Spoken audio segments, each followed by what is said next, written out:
Hello, hello, and hello. Welcome to the End Zone Enthusiast. I'm Paul, and this is the wrap up for week 4. Now, I apologize. We usually have this out on Tuesday, but we got a little behind on some stuff here and finally catching up now. We will have all 3 episodes. This is going to be dropping on Wednesday night. Then on Thursday morning, we're going to have the power rankings, and then we're going to do our picks for week 5 right before the games early Thursday there. So little crush time frame here, but before we get too far into it, why are we the End Zone Enthusiasts? Well, I am a coaster enthusiast who loves football, and the shirt today is Twisted Timbers, which you might recognize from right over there. It is at Kings Dominion, north of Richmond, south of Washington, D.C. It's a Cedar Fair / Six Flags Park, and they got a brand new coaster called Repterra, so you definitely want to check that out. But this is the episode here where we will actually go through every game from last week and tell you how we did. Now, going into the week, we were 35 wins and 13 losses. We were really doing great until last week when we ended up going, I think we went 10-6. So did we do better this week? Did we do worse? Let's figure it out. So first thing we want to do is talk about the Thursday night game.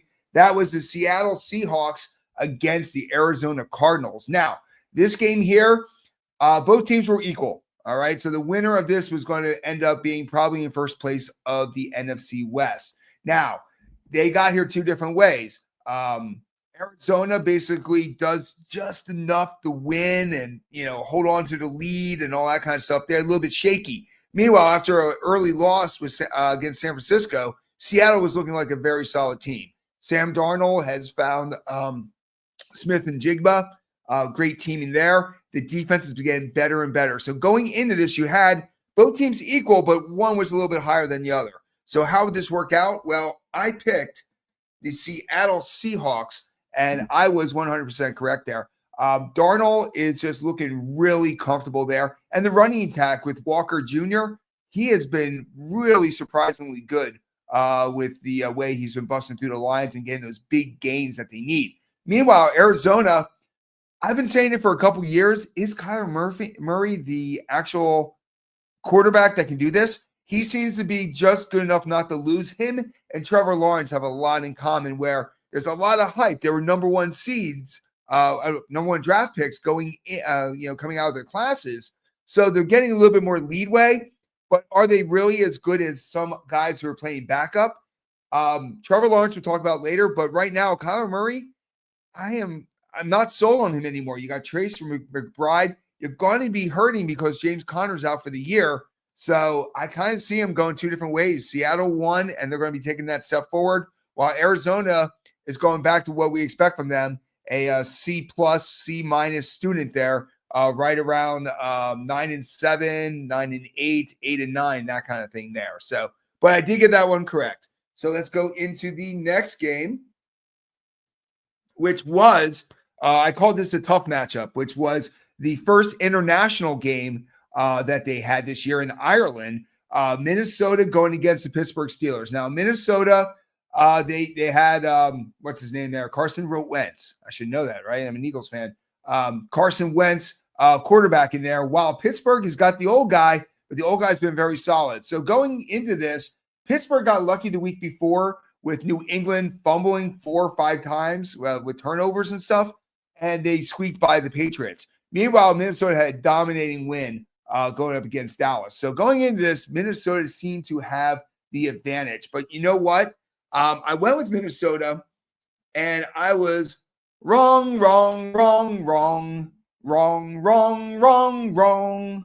Minnesota looked horrible.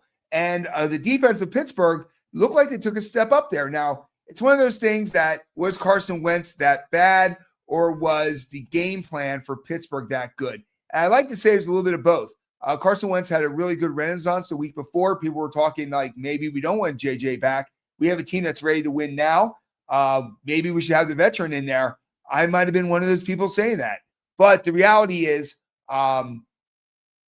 they don't have a solid quarterback right now on both ends there. And it's sad because Adelson came back from his suspension. He looked great. Jefferson. Hockenberg is starting to get a little bit of love there. So you think that they should be able to start taking that step up.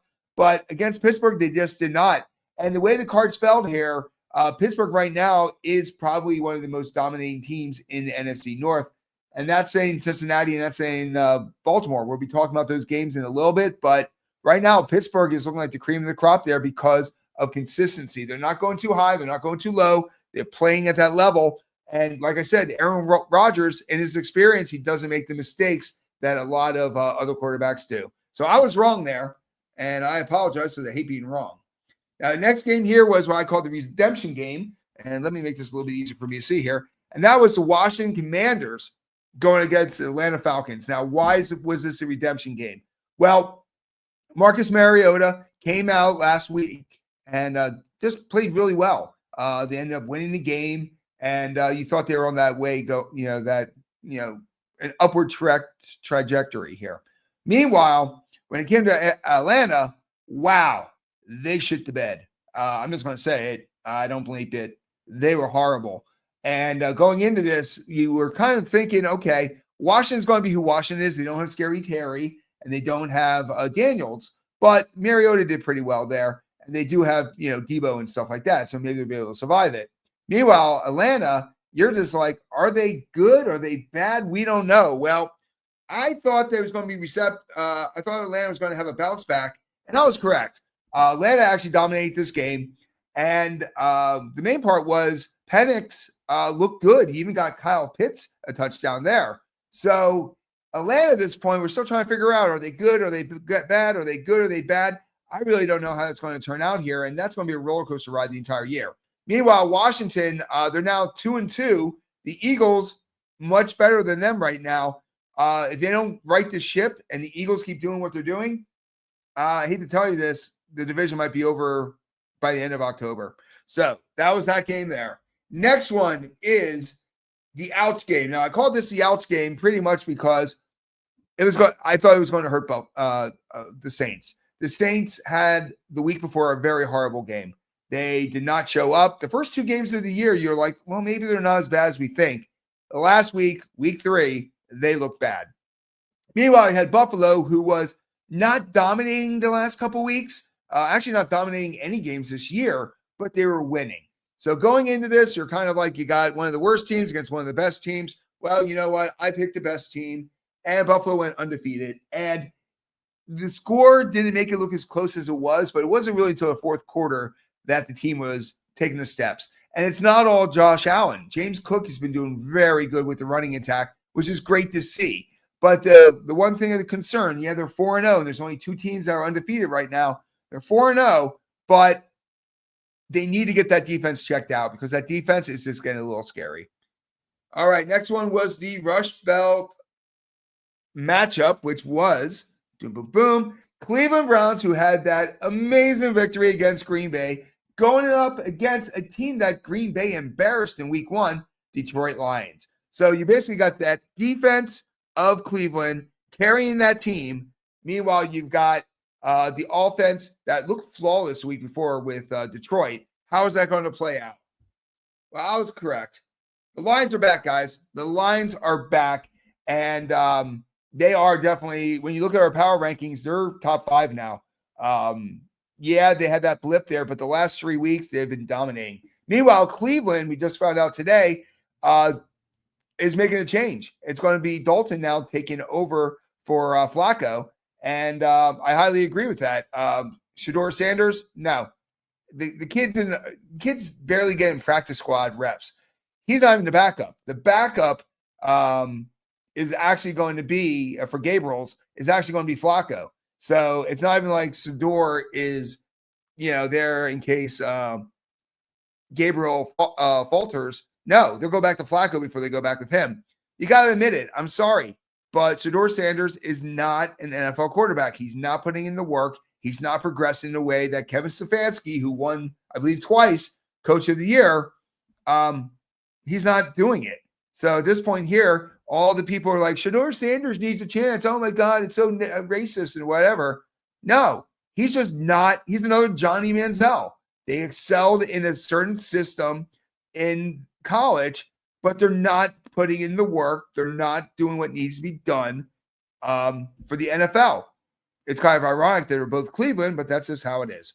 So that is where we go there. Next one is the battle for the first pick. And this was the Tennessee Titans going up against the Houston Texans. Now, this is a rivalry game where they're both winless. So somebody has to win. Probably, of course, we had a weird thing go on this year, later on this week. We'll be talking about it. But usually you figure somebody's got to win there. So me going into it, I was like, do you want Tennessee, who's looking bad, or Houston that has the potential but still looks bad? Well, the Titans are pretty bad. With that being said, they just did not show up. They got shut out. It's time to fire the coach. The coach needs to be gone. They need to get somebody in there who can work with the young quarterback. The coach is not the coach. Meanwhile, Houston, they dominated. They shut him out.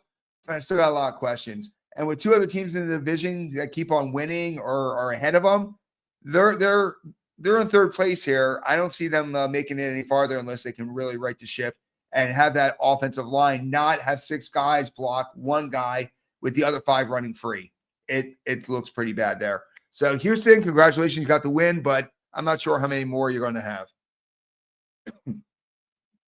Now, next one is the second-year quarterbacks. Now, I know Bryce Young is in his 3rd year, but the reality is his first year, you can kind of scratch that off. So I'm saying he's in his 2nd year, going against Drake May. Now, Carolina had the upset of the week last week when they annihilated Atlanta. So now you got to see, is that legit or was it a fluke? Meanwhile, I have New England, who gave the game away to the Pittsburgh Steelers with the turnovers. If they can keep the turnovers to a minimum, they got a chance to win it. Well, I was correct. The Pats are a solid team this year, and Vrabel is the reason.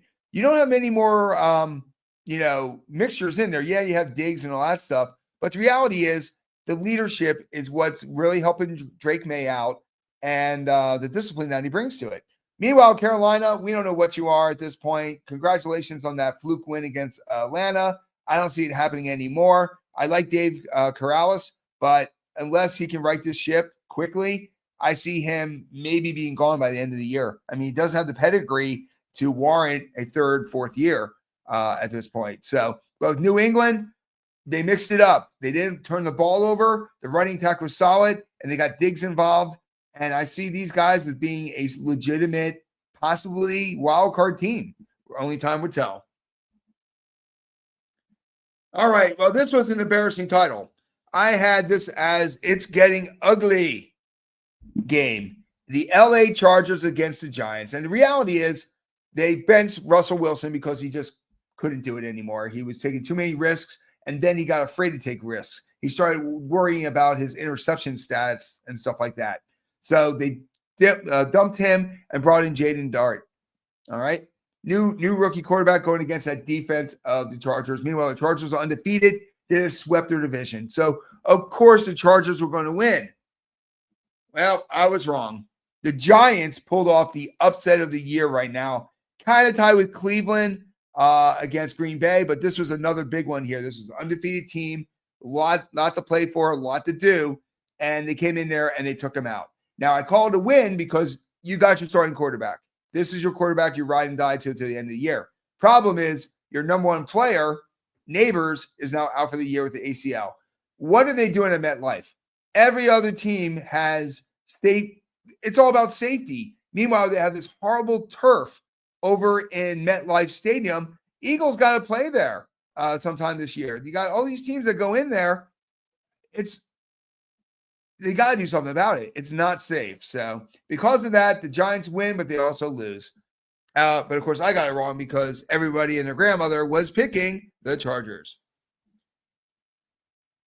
Next one is an epic battle. Now, going into it, we all knew the Rams were going to be good as long as Stafford was healthy. I even said that in the beginning of the year. I said, if Stafford's healthy, they were honorable mention on my power rankings because I was worried about his health. Well, he's healthy, and the combination of Puka and Devontae Adams is lethal. Now, they should have beat the Eagles. I'm an Eagles fan, but they should have beat the Eagles. Having 2 blocked field goal attempts for the Eagles to win the game, Eagles win. I love it. But the reality is the Rams outplayed them for 3.5 quarters. All right. Meanwhile, the team of the year right now is the Indianapolis Colts. Everybody had them down as one of the worst teams in the league. They're undefeated going into this against the 2-1 Rams. Now, going into this, it could have gone either way. Is Indianapolis legit? Are the Rams going to rebound from that tough loss? Well, I picked the Rams, and I was correct.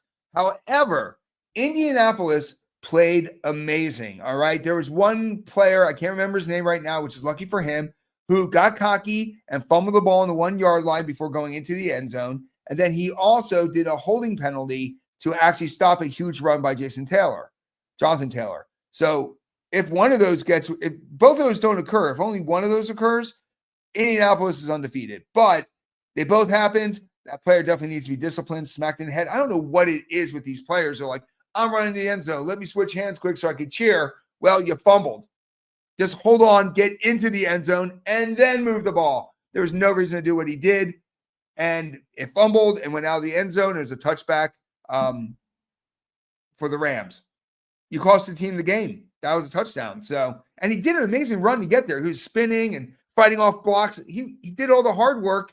All he had to do was another yard. But Indianapolis, you're legit. Rams, you're definitely a top 5 team. You're going to be in our power rankings there. Next one here is the Battle of the Wounded. Now, Jacksonville's not quite as wounded, but San Francisco is 3-0. And it's not pretty, guys. It was not pretty at all. Every one of their wins was tough. Seems like every game they play, another one drops. Purdy was out for a couple weeks. Kittle's still out. Ayuk hasn't come back yet. And now I hear Purcell. So every time they play, they're losing players. I don't know what's going on there. The only guy who's healthy right now is actually McCaffrey, who usually isn't the healthy one there. So with that being said, San Francisco was undefeated. They're finding ways to win these games. While Jacksonville, we don't know who they are. We really don't know who they are. So I went with Jacksonville because I thought the injuries were going to go up. I was correct. And the difference was the D. The defense of the Jacksonville Jaguars were able to shut down San Francisco's attack. Meanwhile, Travis,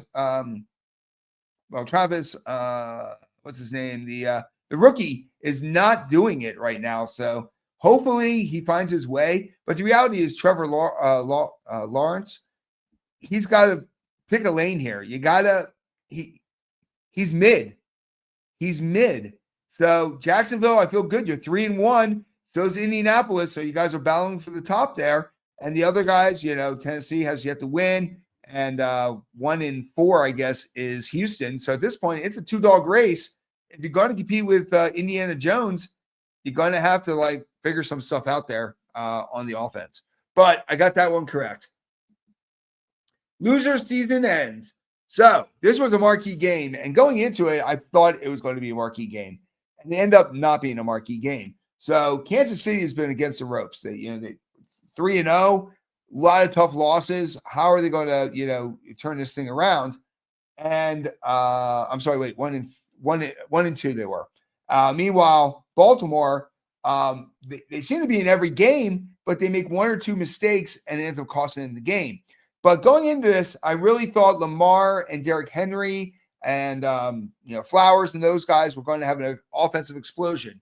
The problem was the offensive explosion literally came from the Kansas City Chiefs. They got Worthy back, and he changed the whole dynamic of the game. No longer were they, hoping Juju and Hollywood were going to be able to handle it. They now had a real legitimate wide receiver threat, which really opened up for the other wide receivers. Meanwhile, the running attack finally started to show something there. The defense has always been solid for Kansas City. Their problem was offense, and they fixed it. Meanwhile, with Baltimore, Lamar now has a hamstring, so they're 1-3, basically tied with Cleveland for the bottom of the North, and it's not looking good. I don't know. I hear there's problems in the locker room now. John Harbaugh is starting to lose the locker room, which is crazy to me because he's been there forever, him and Tomlin. So with that being said, there's a lot of problems in Baltimore. Let's see if they can fix them. Next one is roll the dice, which I literally had to do. Chicago against Las Vegas. So Chicago got a win the week before. Finally, that offense came alive.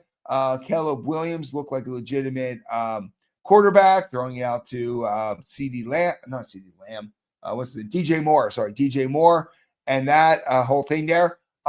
doesn't get much love, but Swift has been very solid this year too. And the defense has been really good.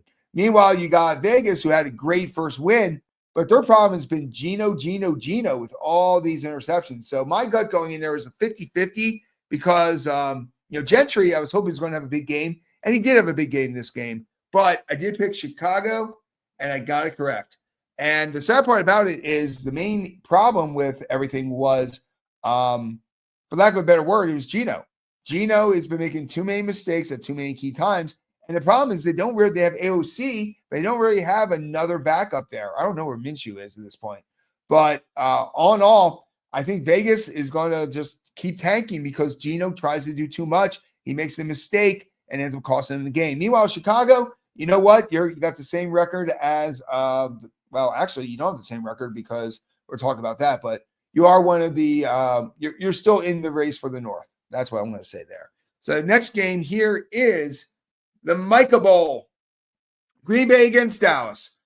And with this one, Dallas looked dead in the water. Green Bay had everything going their way. So going into this, everybody was picking Green Bay. I picked Green Bay.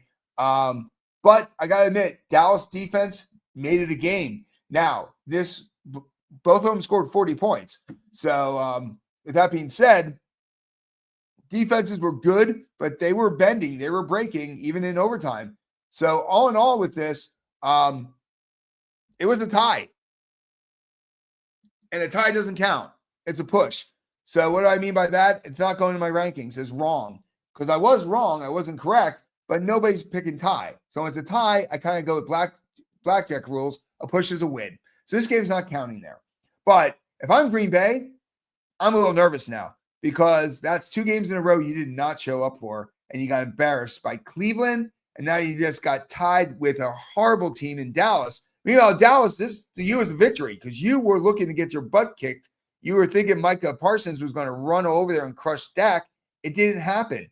So even though it's a tie, this hurts Green Bay and actually helps Dallas. Now, they had 2 Monday night games on here, and both of them were not very exciting for me. The first one was the Jets against Miami. These were both 2 0-3 teams. So somebody was going to win. Could have been a tie, but somebody was going to win this game here. So who wanted it more? And to everybody's surprise, it was Miami because I did not pick Miami. I was wrong on this one. I picked the Jets. I thought the Jets with Aaron Glenn being new and getting Justin Fields back was going to be a lot more explosive than Mike McDaniel, basically just writing it in, losing the team, and just having like disgruntled superstars like Tyreek Hill.